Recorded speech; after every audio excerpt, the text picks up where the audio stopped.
कैसे मैंने ये अचीव किया। घर पे रहने का भाई ये बेस्ट बेनिफिट होता है कि तुम्हें अपना सामान जैसे जो चाहे मिल जाता है कभी बार। मेरा जो दूध है वो मम्मी ने फ्रिज में रख दिया था, बट उसमें ओट्स नहीं मिलाए हुए थे, तो अभी 10-15 मिनट का वेटिंग टाइम और है। लेकिन इस 10-15 मिनट के वेटिंग टाइम को वेस्ट नहीं करेंगे हम ये समझेंगे इसमें कि कैसे मैंने 100 दिन तक लगातार वीडियो पोस्ट कर दी। और मैं वो इंसान हूँ भाई जिसने पहले 1 साल तक यूट्यूब किया था और उसमें सिर्फ और सिर्फ 100 वीडियोज में बना पाया था पूरे साल में। 100 भी नहीं थी आई गेस, उससे भी थोड़ी कम रह गई थी। But the point here is कैसे मैंने ये अचीव किया। तो अगर इसको आप इस तरह से समझो कि मैंने हर रोज एक दिन एक वीडियो बनाई और उसे अपलोड किया है, तो आप सोचोगे कि इतनी मेहनत कैसे कर ली। और अब इसके भी दो पहलू हैं। एक तरफ आप सोच सकते हैं कि एक दिन में एक वीडियो बनाई अपलोड कर दी, क्या ही बड़ी बात है। दूसरी तरफ आप ये सोच सकते हैं कि हर रोज एक वीडियो बना के अपलोड करी कंसिस्टेंसी के साथ में पूरे 100 दिन तक, तो कुछ तो इसके दिमाग में चल रहा होगा।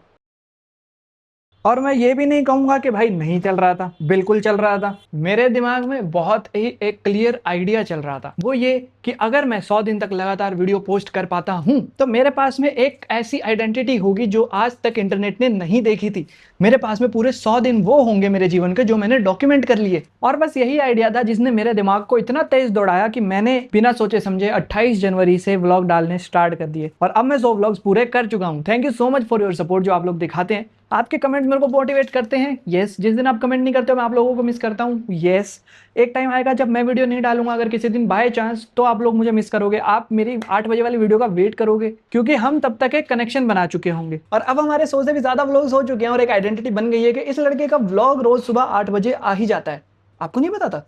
आता है भाई, हर रोज आता है। कैसी बात कर रहे हो यार अमा भाई। लेकिन मेरे दोस्तों, सिर्फ कंसिस्टेंटली पोस्ट करते रहना बड़ी बात नहीं है। I agree, consistency is greater than perfection, लेकिन यहाँ पे इंप्रूवमेंट इज द की। हर रोज 1% बेटर, 1% बेटर, 1% बेटर करते करते एक दिन ऐसा आएगा जब आप पहले से बहुत अच्छे व्लॉग्स बनाने लगोगे। मम्मी ने अभी आवाज लगाई है कि मैं पंखा बंद कर दूं, तो वो कर देता हूँ। ये देखो भाई, सेटअप देखो तुम्हारे भाई का व्लॉगिंग का। नए नए कुछ ना कुछ एक्सपेरिमेंट करते रहना इसलिए भी जरूरी है क्योंकि इंप्रूव करते जाना है। थोड़ा हैवी हो रहा है सेटअप। और देखो भाई, एक चीज मैंने जरूर सीखी है कि जब सबसे बड़ा किंग कंटेंट जरूर है, लेकिन कंटेंट को जो किंग बनाती है वो चीज है रिलेटेबिलिटी। तो एक चीज दिखाना चाहता हूं मैं, ये तुम्हारे घर में, सबके घर में एक बार तो तुमने देखी होंगी ऐसे वाले सोफे। ये जो मम्मी के साथ में आते शादी में, ये वाले सोफे ऐसे अगर किसी के घर में हैं तो मेरे को बताना जरूर। क्योंकि पहले मेरे को लगता था कि हम लोग रॉयल हैं इसलिए रॉयल ब्लू कलर का हमारे पास में सोफा है, लेकिन विद टाइम तो वो भ्रम तो टूट ही गया कि हम रॉयल हैं।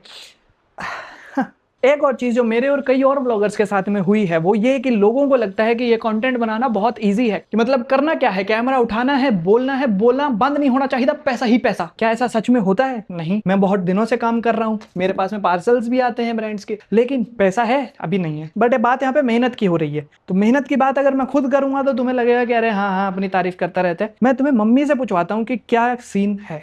हेलो मम्मी, मैं ये पूछने आया हूँ कि लोगों को लगता है कि जो कंटेंट मैं बनाता हूँ, व्लॉग जो बनाता हूँ मैं हर रोज, वो काफी आसान है बनाना, कि मतलब कैमरा उठाया और बोलने लग जाओ और पैसा ही पैसा। क्या ऐसा होता है?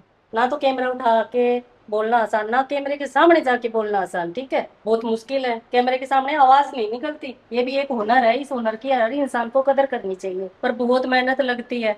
मैं तो एक दिन गई पसीना पसीना होगी, मुड़ के मैं तो गई नहीं। 3 दिन बीमार रही मैं तो, धूप में गई तो मेडिसिन खाई है वो अलग। हाँ भाई, मम्मी एक बार मेरे साथ में शूट करवाने चले गए थे और फिर जब वापस आए हैं तो ओए होए होए। बहुत मुश्किल है गाइस। मैं तो ये कहती हूँ कोई भी अगर मेहनत कर रहा है तो उसको आगे बढ़ाओ, ना कि पीछे खींचो, क्योंकि तभी भारत देश आगे बढ़ेगा अपना। रात रात भर एडिट करता है, मेरे को तो कई बार तो मैं उठ के जाती हूँ 6 बजे तक बैठा रहता है उसके आगे लैपटॉप के। अरे भाई हमारी तो रात निकल गई, तू यहीं बैठा है, पेट भर जाता है हमारा सो के। वो तो कई बार ऐसा होता है ना, वीडियो अटक जाती है अगर कोई के मतलब कुछ दिक्कत आएगी उसमें टेक्निकल, तो फिर टाइम लग ही जाता है। अटक जाती है वो बात अलग है। नींद भी जरूरी है, क्योंकि नींद के बिना सेहत बिगड़ते टाइम नहीं लगता फिर। देखो, इस बात को मैं डिसएग्री नहीं कर रहा, लेकिन बात यह है कि टाइम पे कंटेंट जाना इसलिए जरूरी है, अभी लोग वेट करेंगे आगे चल के। कई तो वेट करते हैं, हाँ। पर कई परिवार में ऐसे लोग भी होते हैं जो कहते हैं देख लेंगे क्या कर लेगा, चीज को मजाक मानते हैं। ओ आजकल ब्लॉगिंग स्टार्ट कर दी, ओहो, मतलब एक एटीट्यूड में बोलते हैं, वो साथ देने के बहाने नहीं बोलते, वो एक एटीट्यूड दिखाते भी तुम लोग क्या कर लोगे। और आपको क्या लगता है हम लोग क्या कर जाएंगे? कुछ तो करेंगे। जो नहीं नहीं, मैदान में उतरा है ना, तो हार से भी सीखेगा और जीत से भी सीखेगा।